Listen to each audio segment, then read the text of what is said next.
लोगों से कहना चाहता हूं, कम मेक इन इंडिया।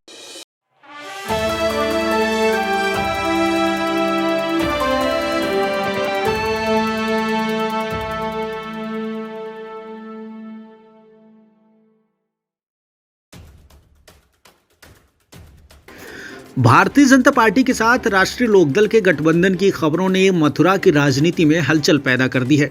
राजनीतिक गलियारों में चर्चा है कि गठबंधन हुआ और मथुरा लोकसभा सीट रालोद के हिस्से में गई तो 2009 की तरह एक बार फिर जयंत चौधरी यहां से चुनाव लड़ेंगे।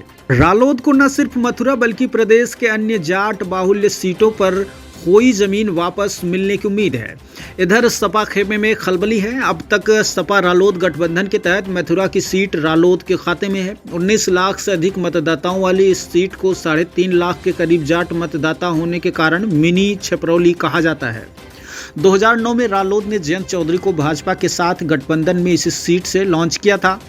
ब्रजवासियों ने उन्हें संसद में पहुंचाया, लेकिन वो भाजपा की सरकार न बनने के कारण कांग्रेस के साथ चले गए थे। वर्ष 2014 में भाजपा ने मथुरा से हेमा मालिनी को लड़ाया। उनके सामने चुनाव लड़ रहे जयंत चौधरी को 3,30,743 वोटों से हार का सामना करना पड़ा। वर्ष 2019 में रालोद ने कुंवर नरेंद्र सिंह को गठबंधन प्रत्याशी घोषित किया और ये पहला मौका था जब चौधरी परिवार ने जाट बाहुल्य मथुरा संसदीय क्षेत्र से किसी गैर जाट पर दांव खेला। भाजपा से हेमा मालिनी ने उन्हें 2,93,471 वोटों से हरा दिया। भाजपा रालोद का गठबंधन हुआ और मथुरा लोकसभा सीट रालोद के खाते में गई तो वर्तमान सांसद हेमा मालिनी का क्या होगा, इसे लेकर लोगों में चर्चा है कि हेमा मालिनी को चुनाव लड़ाया जाएगा भी या नहीं।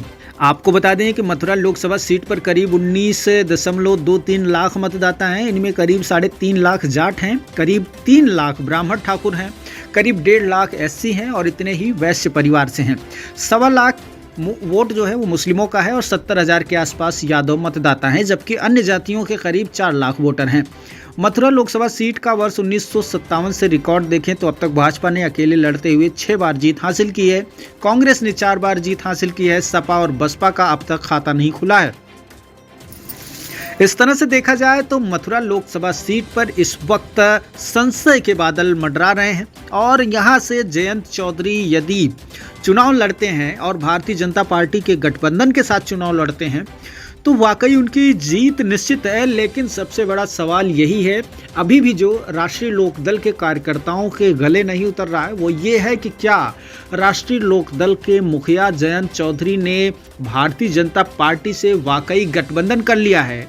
क्या 2024 का चुनाव भाजपा और रालोद एक साथ मिलकर लड़ेंगी? क्या आने वाले समय में समाजवादी पार्टी को बड़ा झटका लगने वाला है?